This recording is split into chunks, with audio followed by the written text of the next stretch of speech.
ఆయుర్వేదం ప్రకారం chronic ఫెటిక్ syndrome అనేది తరచుగా శరీరం యొక్క వాత పిత్త మరియు కఫ దోషాలలో ఏర్పడే అసమతుల్యతగా పరిగణించబడుతుంది. అందువల్ల ఒకసారి వీటి గురించి కాస్త వివరంగా చూద్దాం.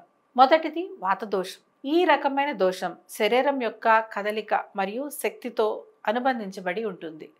దీంట్లో అసమతుల్యత ఏర్పడడం వల్ల ఆందోళన, చంచలత్వం మరియు నిద్రలేమి వంటి సమస్యలకు దారితీస్తుంది. ఇవన్నీ అలసటకు దోహదం చేస్తాయి. రెండవది పిత్తదోషం.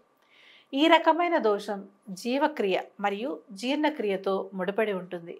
ఒకవేళ దీంట్లో ఏదైనా అసమతుల్యత ఏర్పడితే అది ఇన్ఫ్లమేషన్, చిరాకు వంటి వాటికి కారణమవుతుంది. ఫలితంగా శారీరక మరియు మానసిక అలసటకు దారితీస్తుంది. ఇక చివరిగా కఫదోషం. ఈ దోషం శరీరం యొక్క నిర్మాణం మరియు స్థిరత్వానికి సంబంధించి ఉంటుంది. కఫంలో అసమతుల్యత ఏర్పడడం వల్ల నీరసంగా, భారంగా మరియు బద్ధకంగా, శక్తి విహీనంగా అనిపించడం వంటి సమస్యలకు దారితీస్తుంది.